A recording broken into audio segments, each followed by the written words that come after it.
What did the man of God, Elisha, mean when he said, "Did not my spirit follow you"? Most people are very familiar with the prophet receiving prophetic words from heaven. But that story with Elisha shows that the prophet can engage. It's the practice of intentionality. Most people do not know how to keep their heart on one thing for a lengthy period of time. What you see happening with Elisha is possible. If a man can put his heart on something, the Lord can allow him to see that thing. A good way to practice it is maybe somebody's traveling on their way to a place and your attention is on them. As you pray over them intermittently, there will be things that you'll feel in your heart that if you call them to ask, it will be very accurate. This one will be a very interesting one. What did the man of God, Elisha, mean when he said, "Did not my spirit follow you"? Now, we know the story, and it's a story that fascinated me so much, it pushed me deep into the things of God. You see, because that story tells another story about the prophet. Most people are very familiar with the prophet receiving prophetic words, hearing prophetic words from heaven, just being at a place where he's waiting for God to talk to him. But that story with Elisha shows that the prophet can engage, can follow. All right. He didn't say, "Did God not tell me?" He said, "Did not my spirit follow you?" And I remember the first time I read that story. Again, I'll just go over the story. Elisha just finished praying for Naaman, or maybe not praying for Naaman, instructing Naaman to go and bathe himself in the Jordan, and Naaman was healed. And when Naaman came, he wanted to honor Elisha with gifts that he brought, and the man of God didn't touch anything from him. And so the man begged Elisha, saying, "Please, when I go back, I would still have to worship before my gods, and because of the fact that I'm the king's man." And Elisha said, "Well, go, don't stress me. You can do what you feel like doing." And so when the man was on his way back, Gehazi came up with a very interesting plan. Gehazi felt like why did the prophet not collect? And so Gehazi went, saddled himself, and chased the man. And when he got there, he told the man all manner of things, said, "Please give me this." The man was so generous. The man gave Gehazi stuff. And Gehazi came, brought everything, hid them, changed himself, changed his apparel, and presented himself before the prophet. Then the prophet said, "Where are you coming from?" Elisha tried. He said, "Did not my spirit follow you? Did not my heart follow you?" There are a couple of ways I can explain that. Some are for deeper classes, some are for sons and daughters who I'm teaching to manifest deeper expressions of the things of God. Again, I'm just teaching them to yield more to the Holy Ghost. Nothing deep, nothing deeper than that. But there's a little part I can share with you, and everything starts from here. It's the practice of intentionality. Most people do not know how to keep their heart on one thing for a lengthy period of time. Okay, most people don't know how to keep their heart on one thing for a long period of time. They don't know how to, the word is pay attention. Okay, most people don't know how to pay attention. So, and for the prophet, for the man who is going to enjoy ministrations from heaven, who is going to hear from God, who is going to manifest the prophetic accurately, that man must be schooled in the art of maintaining attention. All right, the man must be schooled in the art of maintaining attention. So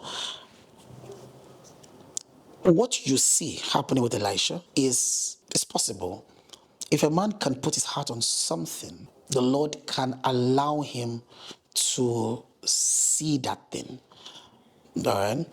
A very simple example. If you have a dog at home, or maybe you're away from your house, you have a dog, you have a child, you have a wife, you have a husband, you have anything at home, especially a living thing. If you throw your attention there, if you think about that animal or that object or that human, the image shows up in your mind's eye. You see the image, all right? Now, that image you're seeing may just be memory. However, even though the image is just memory, in prayer, in tongues, the Holy Ghost begins to animate those things, begins to give you real-time information about that thing. Sometimes maybe A good way to practice it is maybe somebody's traveling on their way to a place and your attention is on them. As you pray over them intermittently, there will be things that you'll feel in your heart that if you call them to ask, it will be very accurate. About what's happening on the road, about what's happening on the journey. There are times people, maybe they came to see me and they're traveling back, because I'm sometimes holding them in my heart in prayer. And then along the line, I just feel a need to call them. And I reach out and the person tells me, PMG, this is what happened, this is what happened, this is what happened. I know it's as your attention is on something and you pray in the Holy Ghost. Again, I didn't say Elisha prayed in the Holy Ghost. I'm just telling you how you can do it. All right, so you pray in the Holy Ghost. The Holy Ghost begins to animate that animates those things that you are thinking about. Again, it may not show you a picture. It may not show you a picture. It may just be an impression in your heart, a feeling in your heart. It may just be a knowing, an awareness in your soul about something happening with the person. In fact, it may just be an awareness that without any clear-cut anything. That awareness just makes you feel like, let me call this person. And when you now call, the person now tells you something, and you're like, I knew there was something, but I didn't know what it was. Do you understand? So it's a way to do it. Now, a way to train yourself to pay attention when it comes to the prophetic is in prayer. People who don't know how to pray for long may struggle with keeping their attention on a particular subject matter. I didn't say it is by force they will struggle. I'm just saying they may. And that's my personal observation. All right. One of the trainings that any prophet must, or anybody who is wanting to grow in the prophetic must learn is the practice of staying long in prayer. Praying about one thing, praying on one matter for a long period of time. It trains the heart to not be jumpy. You know, some people can't pray for 1 hour about one thing. In 1 hour you've prayed for 300 things. Again, maybe nothing wrong with that, but for training's sake, especially as somebody who is training to grow deeper in the prophetic, you must learn to stand at attention, stand at a point of tension in prayer until it budges. You should be able to pray for one thing for a while. You should be able to pray about, you should be able to, even if it's not praying for a need, you should be able to do thanksgiving, just thanking God for hours. 3 hours, 4 hours, 5 hours. You're just there thanking God, not falling asleep, not breaking to check reels, just in that space of thanksgiving. It's such a prophetic hack. If you can learn what you can practice, start your practice with thanksgiving. Just learn how to increase the times you stay in thanksgiving. You know, some people, whenever we want to pray, we spend just 2 minutes, thank God, Father, thank you, my name is Jesus. Then he's like, the remaining 50 something minutes to ask for help. God, please, know me, help my soul. And then I have different kinds of help in between that 58 minutes that is left. I get it. But we should learn, create a time where you just tell yourself 1 hour of thanksgiving. 1 hour of thanksgiving. And when you're at 1 hour of thanksgiving, you're not going to say anything. I remember something God told me to do a few years ago, 10 days of thanksgiving. 10 days, boy. I got the church involved.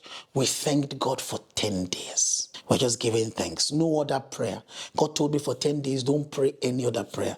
All you will do is give thanks. It was such a stretch. 10 days of just Thanksgiving. And again, I didn't start out at 10 days like that. There was 1 day of Thanksgiving, 2 days of Thanksgiving, little by little like that, until we arrived at 10 days of Thanksgiving. You understand? So learn to focus on one thing in prayer. It helps your heart to be able to stay and follow stuff.